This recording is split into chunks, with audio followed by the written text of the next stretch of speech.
Welcome everybody to Love of the Game. I'm Adam Fothery. I'm here with Hunter Shelton. Sadly, we can't be together in person today due to the ongoing COVID-19 outbreak. Hope everyone's staying home and staying safe. Now, before we get started, make sure you guys go ahead and subscribe down below. Make sure you guys follow us on Instagram, Twitter, and Facebook. That would be great. Much appreciated. Thank you very much, guys. So, today we're going to talk about a lot of really interesting things. We're talking about Cam Newton got released from the Carolina Panthers. Hunter, what do you think that means for his future? Well, I don't know how good of a long-term starter Cam Newton's going to be with his history of injuries, but I really like the idea of him heading up to the Patriots. I think Bill Belichick can create a system where he can really use both Cam Newton's arms and legs in a really good way and keep him from getting hurt anymore to keep his longevity up, because right now his issue is he can't use his legs as much because he's getting hurt every time he does, and I think he's relying too much on his athletic ability instead of using his arm, because he does have a great arm. He can sit in the pocket, he can make good throws, so I just think he has to go somewhere where he is going to take advantage of that. Yeah, 100%. I think a lot of New England fans would like to have a more stable, more recognized figure at quarterback. I think another really great place for him would actually be across the country, across from the 49ers, and that's the Los Angeles Chargers. You know, their offensive line isn't the best, but they've done some work to it this offseason. They lost Phillip Rivers. You still have Keenan Allen. You have Austin Eckler. You have a lot of playmakers on that offense and a lot of potential still. I think I could see Cam going there and being a real competitor in the AFC West still. Yeah, I agree. Yeah, okay. So another segment we really wanted to do was winners and losers of free agency. So we're each going to go back and forth. We're going to pick some winners of free agency. We're going to talk about who they signed and why they're a winner. And we're going to talk about some teams who maybe lost out on this first week of free agency. So first off, I have the Philadelphia Eagles, and I think really they've been pretty quiet for the most part. They've made a couple of really small depth linebacker signings, but I think the addition of Darius Slay really makes that defense scary again because they have Brandon Graham, Derek Barnett, and Fletcher Cox in that front seven. And that's all they need is just a little bit of time and Darius Slay can give them that. Darius Slay can give them that extra half second so that that pass rush can get to the quarterback. And I think we could be looking at the Eagles being a top 5 defense again.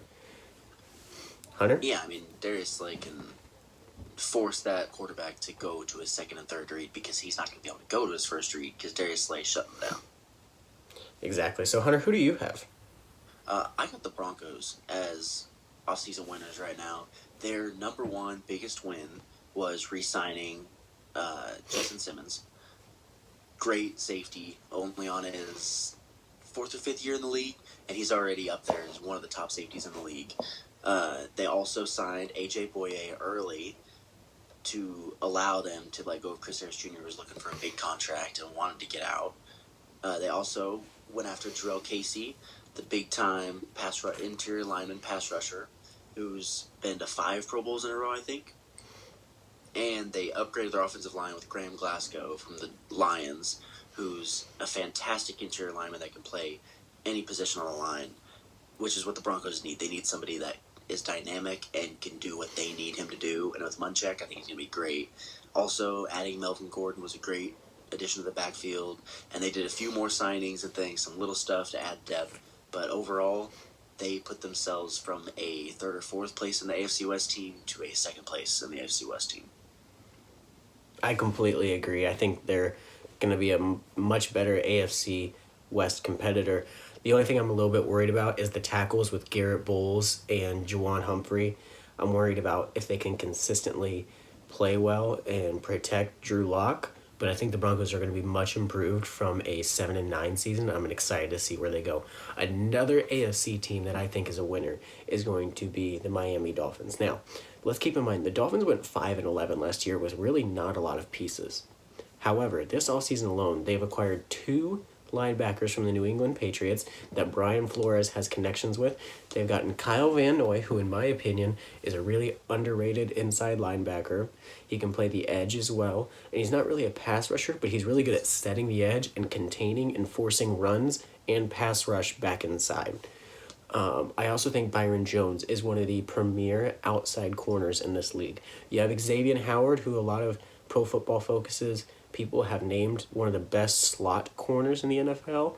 So he can kind of mess up the slot wide receiver. Byron Jones can take away the outside. Miami Dolphins were dead last in rushing defense last year. Get two Patriots linebackers in there to help you shore that up. And I think this team could be looking a lot different on defense. Hopefully with Tua under center, which is my projected pick for them, this team could be a really good competitor next year and might surprise a lot of people. Yeah, I think they're looking really good. They did a whole lot. And off of that, big loser in free agency was the Patriots. Obviously, losing Brady is a huge deal. That's somebody that they've had, obviously, for 20 years that has helped them win, and now they're looking at Brian Hoyer as a starting quarterback. I mean, it's not good. It's not good over there. And they lost Danny Shelton and Jamie Collins. They lost Kyle Van Noy, like you said, and Elendon Roberts. Lost a couple other guys. They lost so much on defense that I think they're just going to have a really difficult time doing well this year, and I think they're transferring to a full rebuild stage. Yeah, I think it's going to be really interesting what the Patriots do. I don't know. A lot of people have said they like Jarrett Stidham at quarterback also. Devin McCourty came out and said that, he was torching that defense, which was arguably up there for best defense in the league with the 49ers. It was a pretty interesting debate.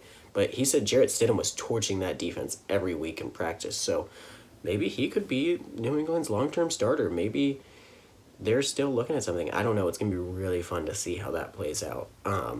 I think the biggest loser by far has to be the Houston Texans.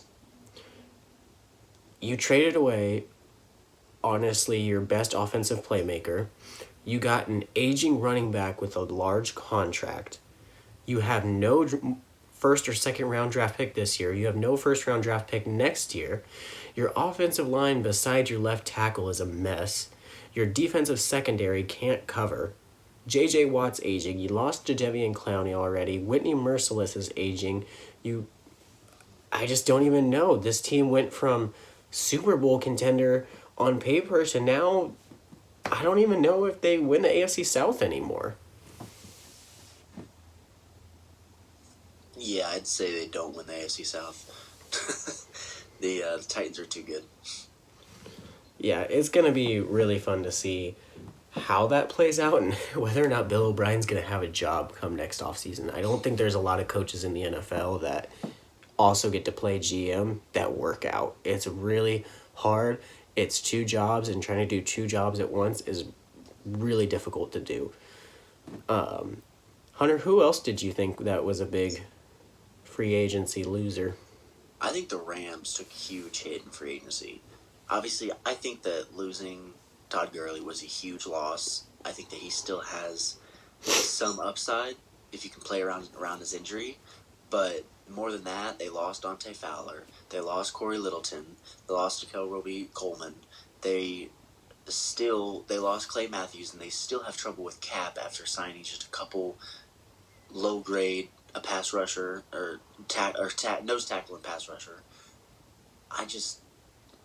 They lost so much and didn't bring anything in, and they're still having difficulties with their cap. That is not a good sign when you're not even in the playoffs and you're having difficulty with cap. Yeah, it's going to be really difficult for them to win games. Jared Goff, he succeeded in the system that Sean McVay built, but I felt like that offense was built off of Todd Gurley in the play action.